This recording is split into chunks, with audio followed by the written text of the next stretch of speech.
badge avec un exemple de plateforme qu'on utilise nous, les différentes possibilités de validation d'émission de ce badge et aussi la possibilité de le partager au sein d'un réseau de partenaires. Et ensuite, on restera dans la salle, c'est-à-dire qu'on ne va pas retourner en atelier, on va juste faire un petit moment d'agilité, on va faire participer l'intelligence collective à réfléchir à ces services autour des badges qu'on imagine. Hein. On prendra des notes au fur et à mesure, et ensuite on clôturera cette journée. Donc pour commencer, j'avais un groupe qui s'appelait Innovation, avec un nom de rapporteur FRO. Alors il y en a deux dans la salle, des FRO. Je crois que c'est Fabrice. C'est lui. C'est pas elle, c'est lui.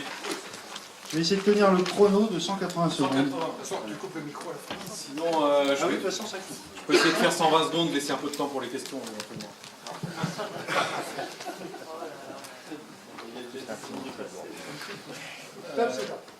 Alors, donc on est parti, nous, sur le groupe Innovation, sur un projet, un concours organisé par la Chambre d'agriculture qui s'appelle Trucs et Astuces. Et donc on est parti sur un nom de badge qui s'appelle Trucs et Astuces, qui serait porté par les agriculteurs, mais on s'est dit que ça pourrait être éventuellement porté à tous les domaines et tous les métiers, toutes les personnes qui pourraient avoir accès à l'innovation. Et donc quel bénéfice pour le porteur du badge? Ce serait de valoriser sa dimension créative.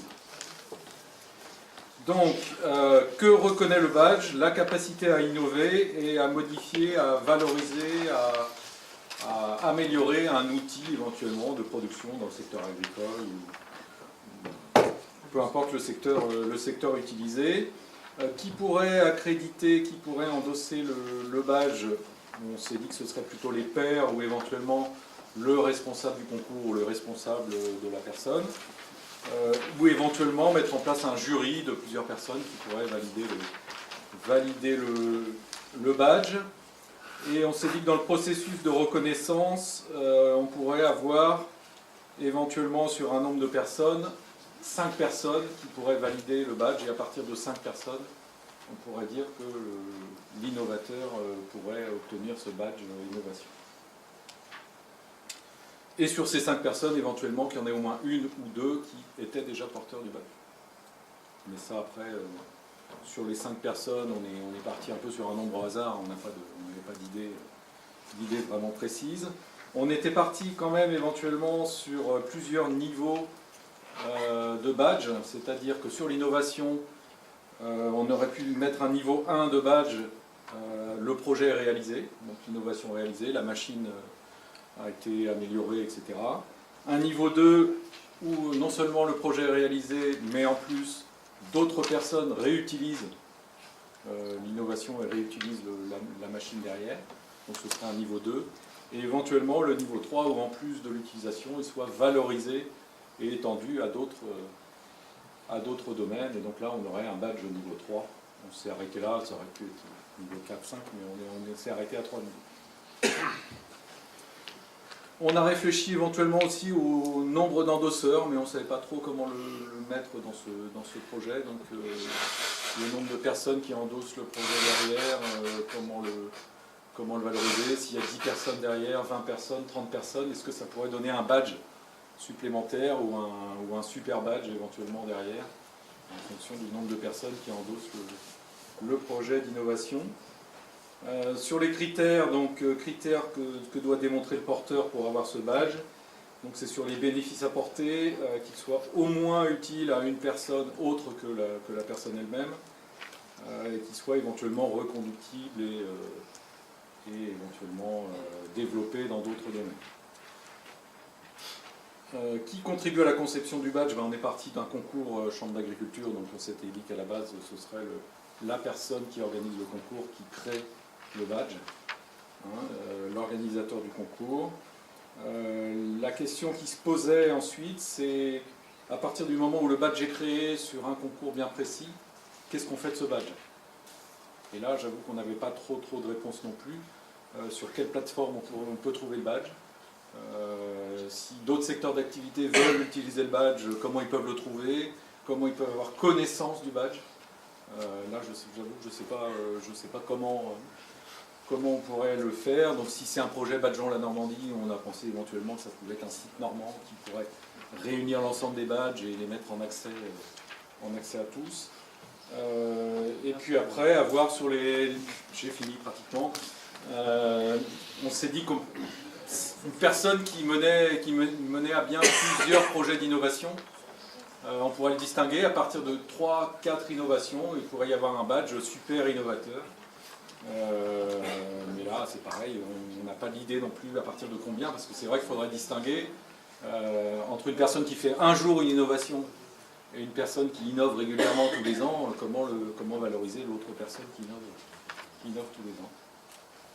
Voilà, je pense que j'ai terminé. Je ne sais pas de mon groupe si j'ai rapporté, si j'ai oublié des choses. J'avais un groupe très productif et très intéressant. Ils sont partis, je crois. Merci Fabrice. On n'a pas encore pour les questions, mais ça va nous servir pour la réflexion d'après. On avait un groupe qualité en formation. Madame Chassin.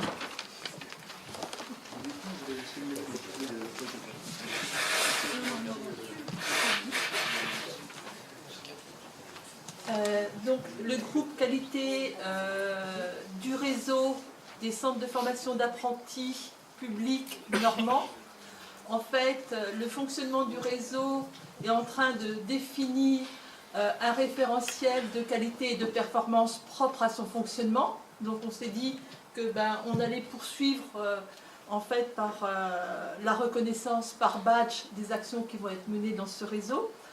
Alors, le badge que l'on veut faire, en fait, c'est dans la qualité du réseau, on a 6 axes de travail et on a 2 niveaux d'exigence par axe de travail. Le niveau 1 est l'atteinte du réglementaire par tous, le niveau 2 et des critères qualité, on va le voir, que se définit le réseau. Donc, on est bien sur une architecture, en fait, où on a 6 badges de niveau 1 pour obtenir un badge complet de niveau 1 et dans un deuxième temps 6 badges de niveau 2 pour obtenir un badge de niveau 2. Quel est le porteur? Le réseau des CFA agricoles publics normands. Pour quelle reconnaissance? Pour quelle reconnaissance? C'est un niveau de performance. Un ou niveau de performance défini par le réseau. Pour quel accréditeur? C'est premièrement, on veut créer une dynamique dans le réseau. Donc, ça veut dire que c'est l'autodéclaration du CFA qui a atteint les bons critères et qui se fait après accréditer par le réseau, par ses pairs. Donc, ça veut dire on reconnaît une dynamique interne et on va le faire reconnaître après en externe auprès des institutionnels, soit de l'établissement, de l'enseignement agricole et du conseil régional. L'audience de ce badge, en interne, c'est pour obtenir, je dirais, c'est un outil de management et de pilotage, donc au service de l'ensemble des personnels de la communauté éducative, au service des apprentis et au service des maîtres d'apprentissage. Et après, en externe, donc on va avoir un deuxième niveau, c'est, comme je l'ai dit tout à l'heure, l'établissement de formation, la DRAF, le conseil régional, les branches professionnelles. Et ça, pour obtenir des financements ou pour pouvoir obtenir une communication, une crédibilité auprès des autorités de tutelle. Les critères, donc c'est la tête des seuils qui sont définis dans le référentiel, soit de niveau 1, soit de niveau 2. L'épreuve, c'est les comptes rendus de conseil de perfectionnement ou les tableaux de bord que l'on aura finalisés. Les ressources, c'est le référentiel qualité de performance qui est en train de s'écrire et d'être validé. Le processus de reconnaissance, on l'a dit, autodéclaration et validation par groupe de pilotage du réseau. Ensuite, la conception du badge, on va le groupe de pilotage va définir un cahier des charges et ce sera un appel à projet dans les CFA du réseau. L'architecture de la plateforme, on s'est dit que c'est la plateforme enseignement agricole normand, Badgeon la Normandie. Donc on a fait les bébés. Ensuite, la publicité, c'est sur l'ensemble des documents de formation du CFA, voire de l'EPL, papier, site internet. Et puis, quels sont les indicateurs de succès? C'est l'obtention du badge global de niveau 2 de tous les CFA du réseau. Et deuxièmement, c'est le développement des CFA du réseau avec le nombre de CFA, le nombre d'apprentis, le nombre de diplômes existants, les taux d'insertion, les taux de réussite à l'examen et les taux de rupture d'un contrat d'apprentissage. Merci Brigitte. Merci.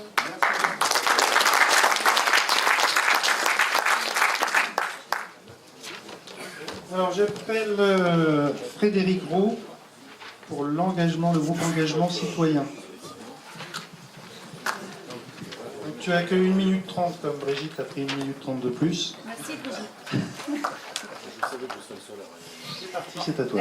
Alors nous avons travaillé sur le badge engagement citoyen et on a choisi après long dialogue de le restreindre dans le cadre scolaire tout en prenant en compte les aspects extérieurs à l'établissement.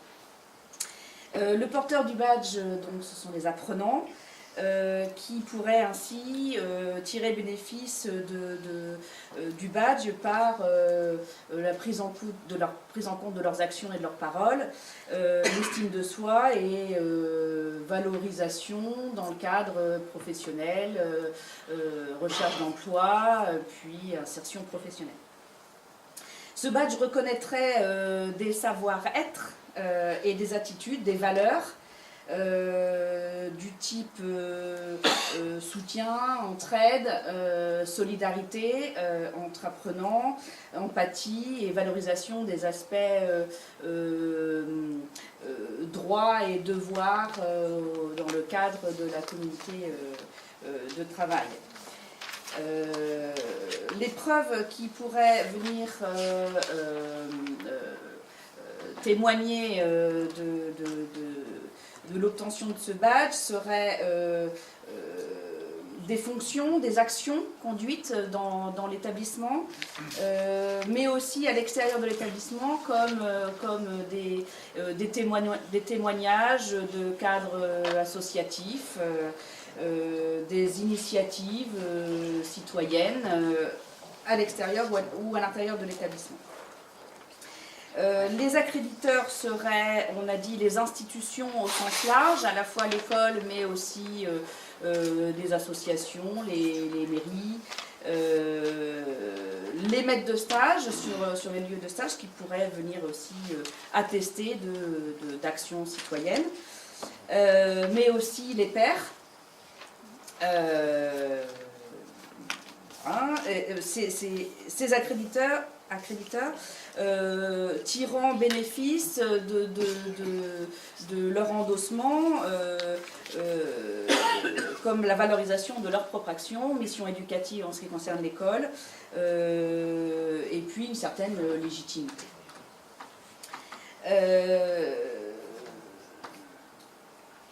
Le processus de reconnaissance passerait donc par une validation. On a eu une conversation sur qui validerait. L'école ou une validation automatique dans le cadre d'un processus qui pourrait aller en dehors du cadre de l'école, un processus automatique. Et puis on a eu une longue discussion sur la durée.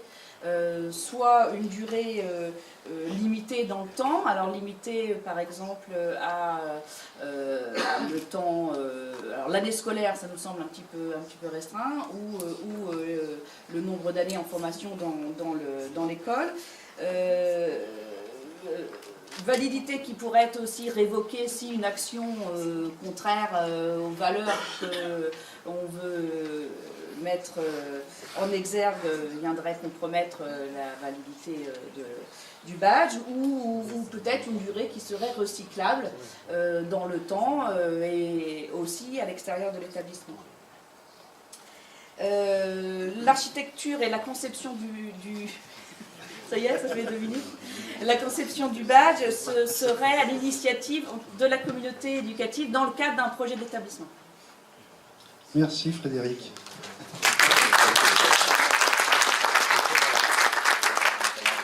C'est pas facile. J'avais le groupe numérique avec Anne Garvanou. Garnavou, excusez-moi. Toutes mes excuses. Anne. Ah oui, moi aussi j'avais préparé mon petit truc. Vas-y. Donc nous on a travaillé sur un badge autour du numérique. Le numérique c'est très large, on a fait un gros groupe et un groupe très actif. Donc on a choisi le nom du badge, c'était usage de réseau dans la communication professionnelle. On a bien restreint le champ. Le porteur, ce serait des apprenants, quel que soit l'organisme de formation. Et pourquoi pour valoriser les compétences d'un parcours sur un CV. Voilà. L'accréditeur, l'endosseur, on a choisi seulement de mettre un seul endosseur, c'est la structure de formation. Et qui permettrait à cette structure de valoriser ses actions pédagogiques et d'exposer son savoir-faire. J'aime beaucoup, j'essaie de me dépêcher. Voilà. Et puis aussi de montrer la dynamique, c'est important, l'implication des apprenants dans leur processus de formation. Qui devait être intéressé par le badge, on avait a priori d'abord les employeurs, mais aussi l'exposition sur les réseaux sociaux professionnels. L'exposition éventuellement sur un CV papier, alors en sachant que sur un CV papier, l'image ça suffit pas, il faut mettre le lien. Pouvoir aussi mettre des communautés d'étudiants autour des réseaux sociaux, avec des apprenants compétents, un peu des experts. Voilà. Et quel bénéfice, c'est l'assurance d'une compétence. Les critères. Alors, on a dit que l'usage des réseaux sociaux dans la communication professionnelle, elle ne pouvait être acquise que si on avait un certain nombre d'autres badges, bien sûr. Savoir utiliser ces réseaux sociaux, connaître les usages des différents réseaux, créer et protéger ses données et son identité numérique, connaître les enjeux de la communication professionnelle sur les réseaux sociaux, etc. Donc tout ça, c'est un ensemble de badges, on peut y en avoir plein, qui vont faire qu'au bout du compte, on reçoit ce badge d'usage des réseaux dans un contexte professionnel. Il faut savoir, dans l'épreuve, créer et animer un compte, savoir un compte pro ou une page pro. En termes de ressources, je me dépêche. L'audience va faciliter la reconnaissance et donc pour obtenir ce badge, dans les critères, il y a quand même la reconnaissance et du contenu aussi, et aussi de la fréquence de publication sur les réseaux sociaux. Et bien sûr, on a mis une DLC, on a dit 3 ans, qui est suffisant. Voilà. Je suis à 3 minutes. Et une image, on a fait une image. Je la montre pas quand même. Tu peux la décrire. Je la décris, on a fait un petit porte-voix avec les différents réseaux sociaux. Voilà. 3 minutes.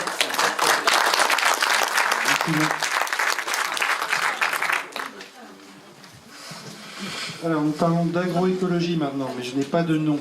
Est-ce qu'il y a eu quelqu'un qui a été tiré au sort?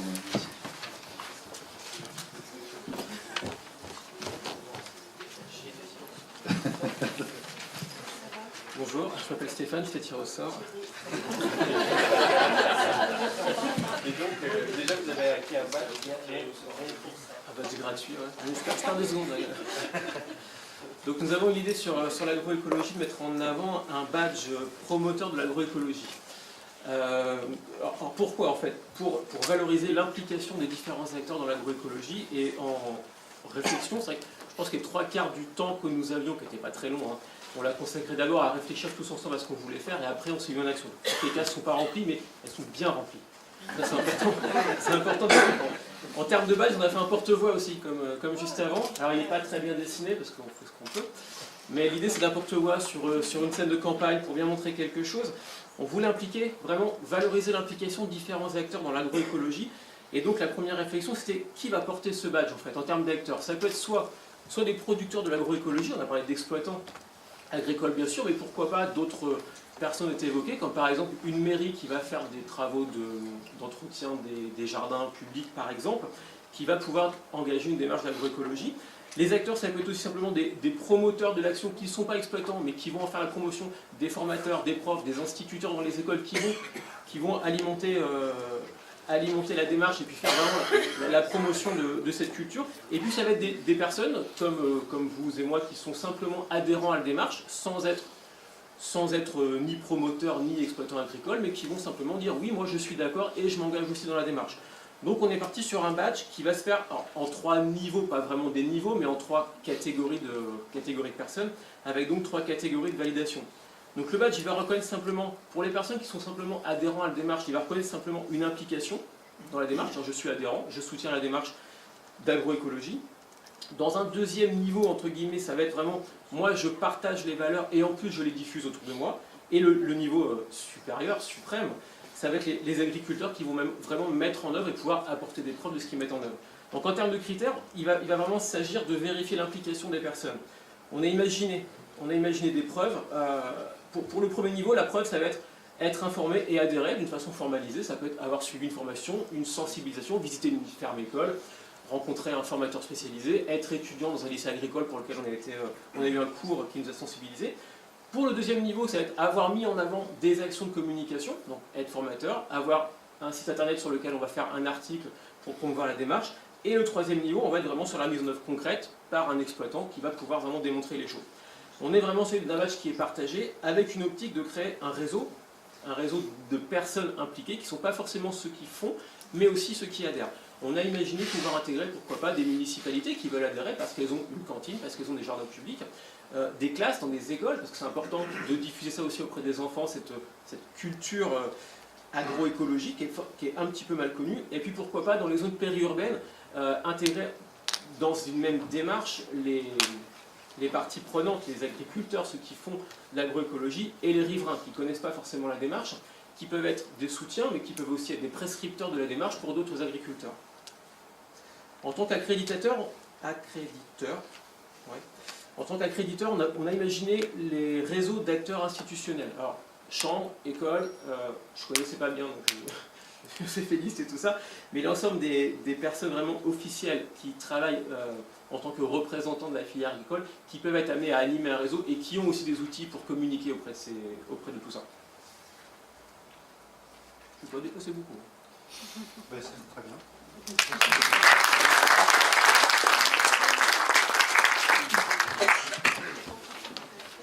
Le projet collectif, j'ai un nom, Mathieu Debar, du Dôme. Le Dôme.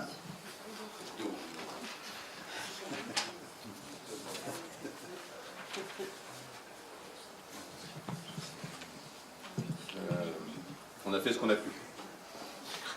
C'est déjà pas mal. C'est déjà pas mal, hein. Donc,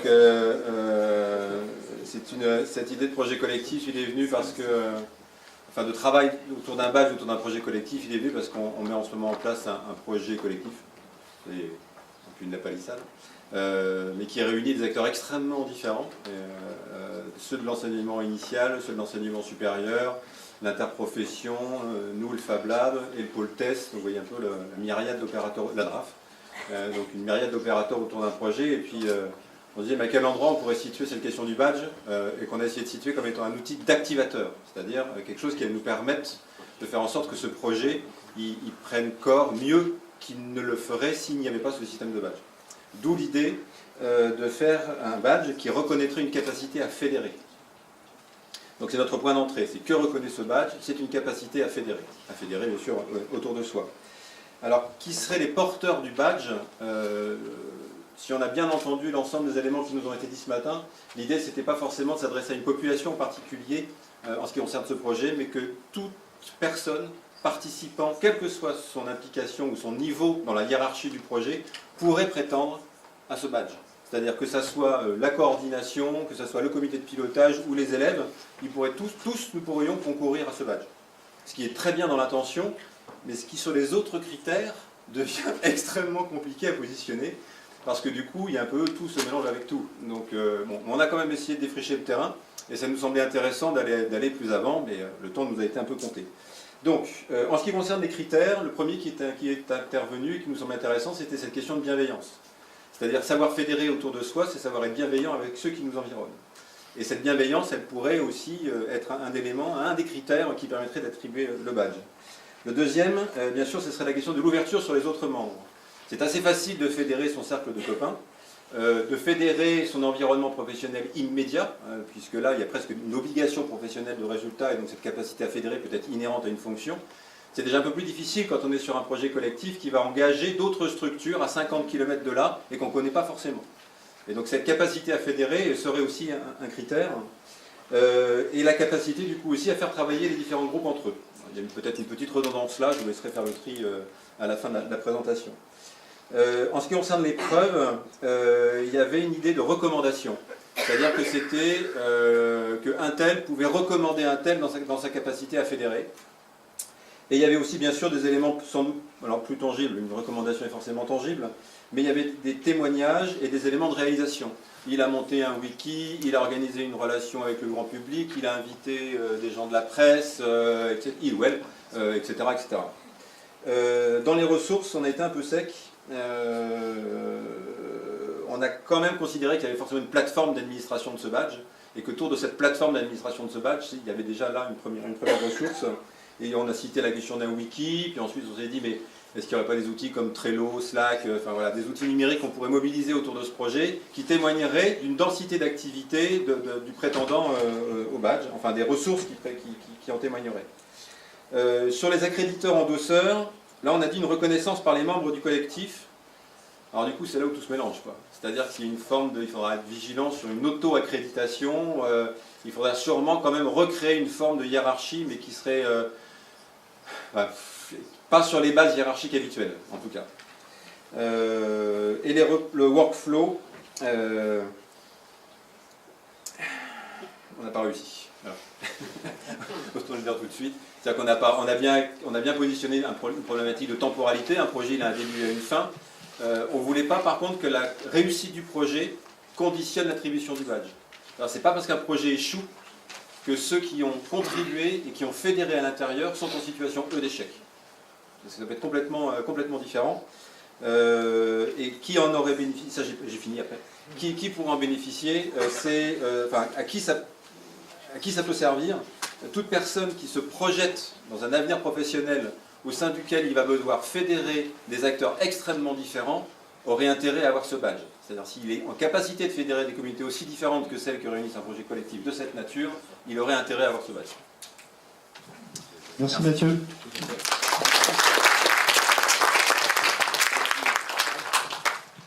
Il nous reste deux groupes. L'avant-dernier, c'est l'organisation du travail. Le groupe le plus difficile, paraît-il. Et c'est Céline qui vient présenter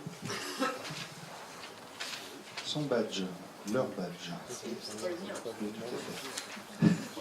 Il est là. Ça, c'est notre badge.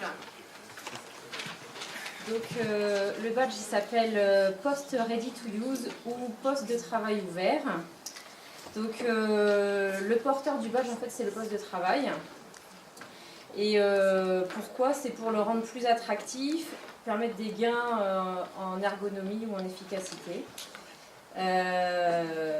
Qu'est-ce que reconnaît en fait le badge? C'est la capacité pour un poste de travail d'être facilement repris ou d'être fonctionnel par un utilisateur lambda ou un remplaçant.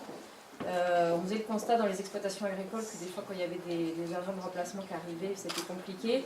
Et puis finalement, on a étendu cette problématique à tous les postes de travail avec des espaces de coworking où des fois on arrive, c'est mal équipé, et puis aussi des véhicules qui sont partagés. Enfin voilà, cette notion de poste de travail partagé qui nécessite finalement d'être aménagé pour permettre d'être repris facilement par d'autres utilisateurs ou des tierces personnes.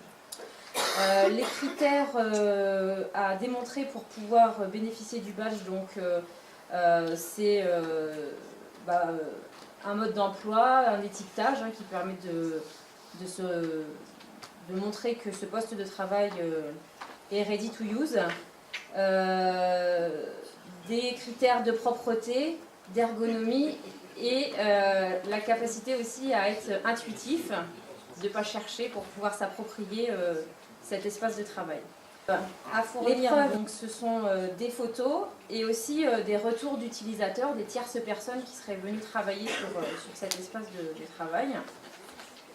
Au niveau des ressources, c'est un peu compliqué parce que potentiellement il y a toute une bibliographie qui peut exister, donc on n'est pas allé forcément plus loin. On a cité la RAC, on a cité... L'accréditateur de ce badge, en fait, ça peut être les collègues, les pairs, la direction, mais on pensait surtout en fait aux tierces personnes utilisatrices, donc ça peut être des salariés intérimaires, ça peut être des agents de remplacement sur des exploitations.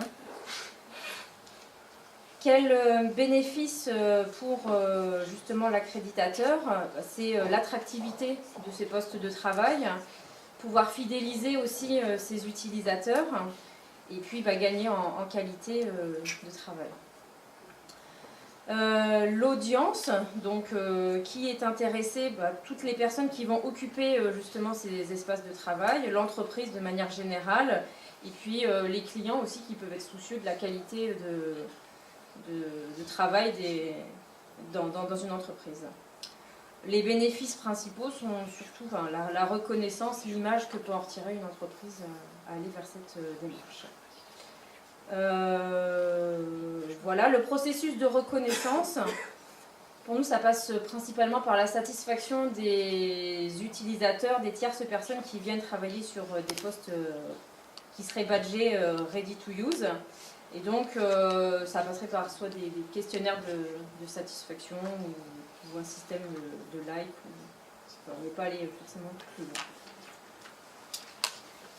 Voilà.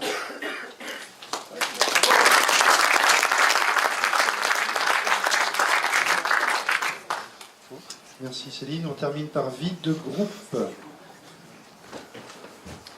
Vide de groupe communauté, c'est ça la thématique.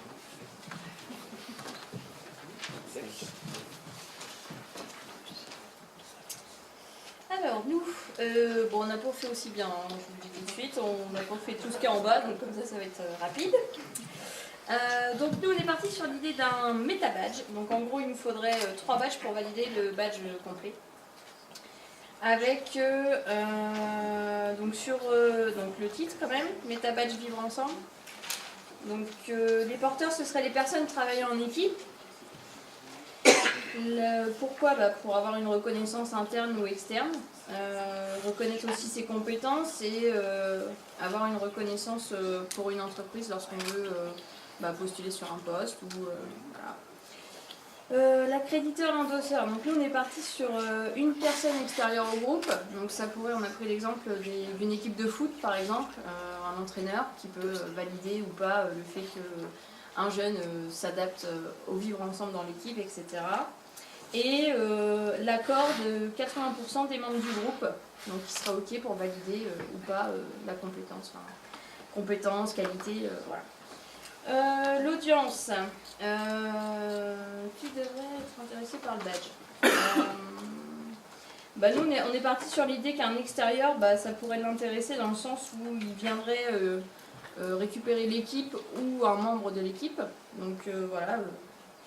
Et pourquoi? Ça rassure, c'est plus efficace et ça valide les compétences et les savoir-être. Ah oui, alors j'ai oublié le principal. Que reconnaît le badge? Donc les savoir-être. Voilà. Que doit démontrer le porteur pour que le badge soit accrédité? Donc on serait parti, nous on est parti sur des paroles ou des actions menées au sein de l'équipe. L'épreuve, ce serait des témoignages ou documents qui permettraient de valider ça. En gros, dans notre badge, on a trois petits badges qui sont savoir se présenter, savoir s'intégrer et savoir se respecter. Ouais, je ne vais pas te dire tout, mais en gros, voilà, on a décliné en dessous ce que ça représentait. Et voilà. C'est tout. On ne peut pas faire le reste.